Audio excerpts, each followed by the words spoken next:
Voilà, fatigant, ce sera en bulletin d'information exclusivement réservé à ces inondations et nous démarrons avec le centre du pays, cas de noyade dans la commune de Ndiafat. Le corps d'un garçon disparu ici, un garçon âgé de 21 ans, élève en classe de seconde. Il a été emporté par les eaux pluviales au village de Tawa à Mboudaï, où le pont servant de passerelle pour l'accès au village a été englouti par les eaux fluviales. On voit les détails dans cette correspondance signée Ibrahima Diamé et Faligay. Ce sont ces eaux débordantes, ruisselantes qui submergent le pont de Tawa qui avait emporté la victime. Le jeune garçon porté disparu pendant 24 heures sera retrouvé mort noyé par les pompiers au lendemain de sa disparition. Il venait au secours d'un charretier en difficulté dans les eaux. C'est hier vers 18 heures que le drame a eu lieu. Le garçon s'était mis à hauteur du pont dans les eaux pour venir en aide au charretier qui tentait de traverser le pont. Malheureusement, avec la furie des eaux, il n'a pu résister. Il a été emporté par les eaux, de même que le cheval aussi. Ce pont, un passage incontournable pour l'accès à ce village, mais la traversée est risquée en période d'hivernage avec notamment les pluies diluviennes. C'est pourquoi le chef de village demande de revoir sa configuration. Nous aurions souhaité vraiment que le pont soit plus élevé en hauteur pour que les eaux puissent passer en douce. Le maire de Ndiafat, Mme Aïssatou Ndiaïtal, venue sur les lieux pour s'inquiéter de la situation, plaide dans le même sens. Nous déplorons cela et nous interpellons les autorités, les interpeller pour nous aider à construire ce pont Tawa Pacifique. Tawa Mboudaï est situé à près d'une trentaine de kilomètres au sud-est du chef-lieu de la commune de Ndiafat, une très enclavée. L'accès à ce village est un véritable parcours du combattant en saison des pluies. Puis un enfant de 2 ans également mort et un autre évacué à l'hôpital. Un mur de clôture s'est effondré sur eux. C'est la conséquence des pluies diluviennes qui se sont abattues à Sédhiou, où plusieurs maisons se sont effondrées. À Mbour, les fortes précipitations ont entraîné une bataille rangée entre populations de différents quartiers de la commune. La cause, les méthodes utilisées pour libérer les quartiers des eaux pluviales. Finalement, il aura fallu l'intervention de la police pour disperser les protagonistes. Abdourahmane Diallo, Mamadou Gueye.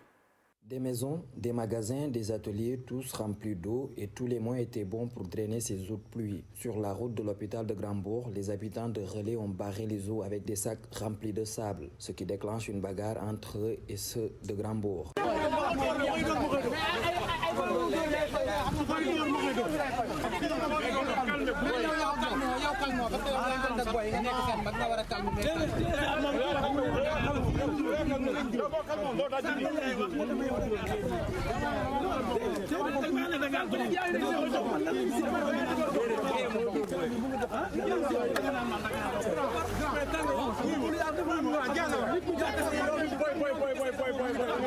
Les habitants de Grandbourg estiment que ce blocus empêche l'évacuation des eaux et entraîne les inondations.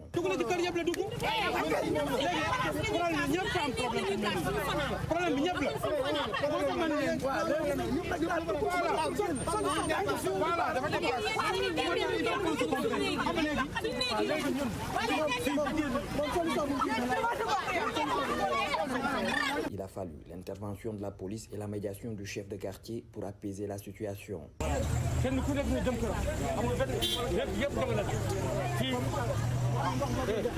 Au-delà des quartiers des communes d'Ombourg, les communes de Joal, Popengine, Ndiaganiao, entre autres, étaient aussi remplies d'eau. Le stade Caroline Faye a aussi payé les frais de cette forte pluie. Lewe Ngembar, c'est dans le département de Matam, cette localité complètement coupée du reste du pays en raison des inondations. Dans la localité, plusieurs maisons sont effondrées, des pistes submergées. Une véritable catastrophe selon ces habitants qui dénoncent une telle situation. Correspondance à Ali Bandelian. Les fortes pluies qui continuent de s'abattre sur la région de Matam ont fini d'isoler Lewengenar du reste du pays.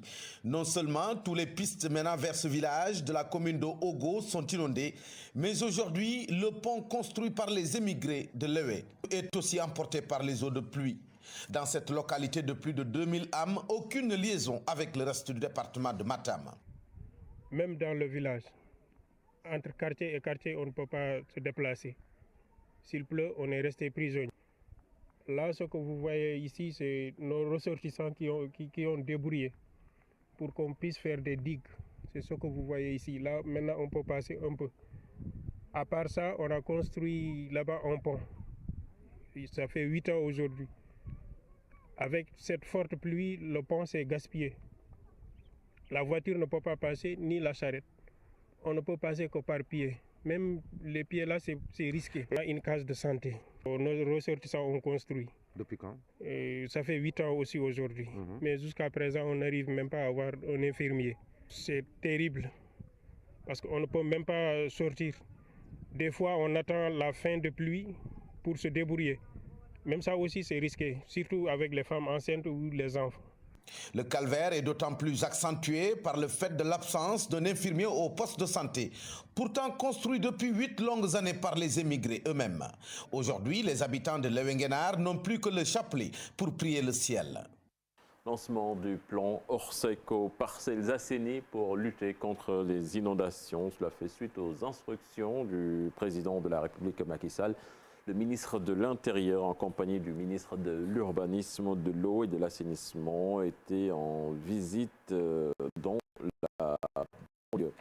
Depuis l'urbanisme, l'absence d'un plan de suivi et évaluation au programme national de lutte contre les inondations ont une grande partie causé cette situation, selon le directeur de l'Institut africain de gestion urbaine. Quant à Babacar Mbaye Garaf, il dénonce le voyage du chef de l'État Macky Sall au Niger au moment où le Sénégal est sous les eaux. Cherif Dia et Younous Diatta nous en disent davantage. La nuit a été longue pour beaucoup de Sénégalais qui ont dormi à la belle étoile à cause des fortes précipitations. Le coordonnateur de la synergie pour l'assainissement de la banlieue accuse. Suffisante pour réquisitionner le président de la République. C'est la raison pour laquelle aujourd'hui personne ne peut comprendre que dans ce contexte où des millions de Sénégalais pataugent dans l'eau, que le président nous quitte pour aller participer à une réunion futile, celle de la CEDEAO. Mais comment en est-on arrivé là avec plus de 700 milliards de francs CFA investis dans un plan décennal de lutte contre les inondations? Le directeur de l'Institut africain de gestion urbaine ne cherche pas loin. Les autorités ont dormi sur leur laurier. Il y avait un plan décennal, mais à l'intérieur, il y avait des initiatives. Je pense qu'à un moment donné, quand ils ont démarré le plan décennal, notamment à travers la mise en œuvre du projet, du plan d'urgence et de ce qu'APIX était en train de faire sur l'île du Sud, après cela, ça a coïncidé un peu avec l'accalmie au niveau des pluies. Les gens, je pense que selon moi, ils ont baissé les bras. Selon moi, c'est l'explication que je donne à ça. Donc à cette période, bon, c'est vrai, on a senti que certains points d'inondation traditionnelle avaient connu une très grosse accalmie. Mais la fin de ces projets et le fait qu'on se soit un peu laissé endormir par peut-être la baisse de la pluviométrie, alors que comme on le dit en Wolof, les ont du. La politique d'habitat est à revoir aux yeux du directeur de l'IAGU, selon qui la restructuration de certains quartiers est inévitable. Nous avons vécu des pluies exceptionnelles, donc c'est sûr que nous avons maintenant dimensionné nos ouvrages en tenant compte de ces pluies exceptionnelles. Donc si on continue les programmes, parce que quand on fait un plan de drainage, par exemple sur Pikine-Guédiawaye, mais il faut continuer. Même Dakar devait avoir un plan de drainage. Il faut continuer sur le département de Rufisque, il faut continuer sur Thiès, sur Kaolack et ainsi de suite. Et au-delà de ça, c'est pas suffisant. Il faut maintenant, si on identifie que ça, c'est les points bas. Il paraît qu'il y a une cartographie au niveau national sur les points bas, les zones à risque. Si c'est ça les points bas, définir maintenant les populations qui doivent être enlevées de ces points, aménager ces points, notamment mettre un ensemble d'ouvrages pour que ces points soient, que le bassin versant lui-même, tout le bassin versant soit drainé. Mais ça suppose aussi qu'on fasse attention sur l'occupation à l'intérieur même de ces zones. Si c'est une zone qui est informelle, les quartiers informels vont piéger les eaux. Ceux qui sont censés être dans les voies d'eau, dans les points bas, doivent être enlevés. Normalement, c'était une composante essentielle du plan décennal. C'est pourquoi je ne comprends pas encore. C'était une composante essentielle du plan décennal. Est-ce que vous savez que au moins 63% du budget du plan décennal devrait servir à la restructuration et le relogement? Toutefois, l'expert ne comprend pas pourquoi le plan décennal de lutte contre les inondations n'a pas été adossé d'un suivi-évaluation. Nous sommes au Sénégal. Quand on a un projet, on a un plan. Le plan, il doit avoir un excellent système de suivi-évaluation. À chaque moment, on doit un plan pareil, estimé à 750 milliards, 760 milliards. On ne peut pas attendre à la fin pour avoir une évaluation. Il doit avoir un système d'évaluation continue. Les autorités ont déclenché le plan Orsec depuis ce samedi. Le ministre de l'Intérieur s'est même rendu à Kermassar où il y a eu des affrontements. L'actualité internationale à présent avec vous, Mamadou Fall, 57e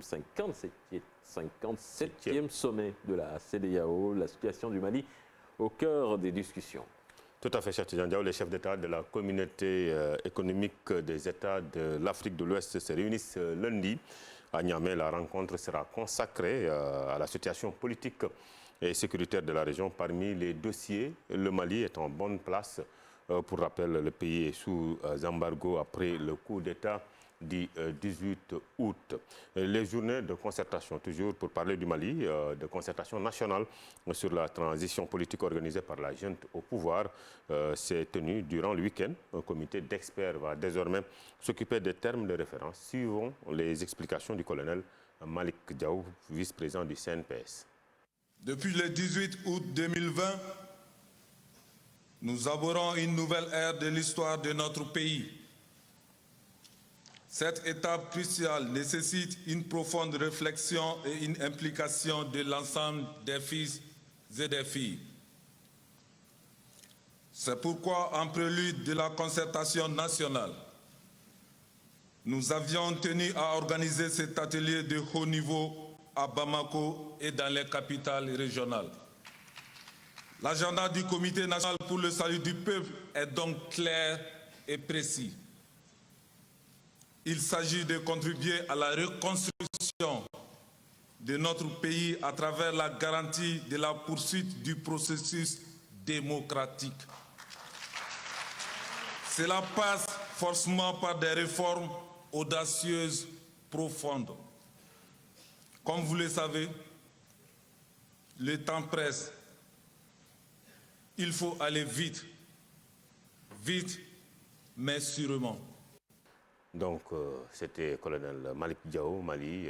Retenez que la France ne compte pas lever le pied après la mort de ses deux soldats. Le ministre des Affaires étrangères, Jean-Yves Le Drian, a réaffirmé ce dimanche l'engagement de la France dans la lutte antiterroriste au Mali. 2 militaires de la force française au Sahel, Barkhane, ont été tués.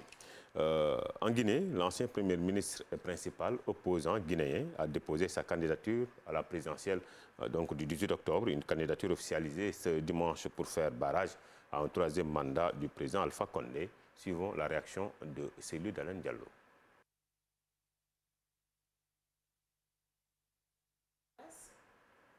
Donc apparemment l'élément n'est pas en place.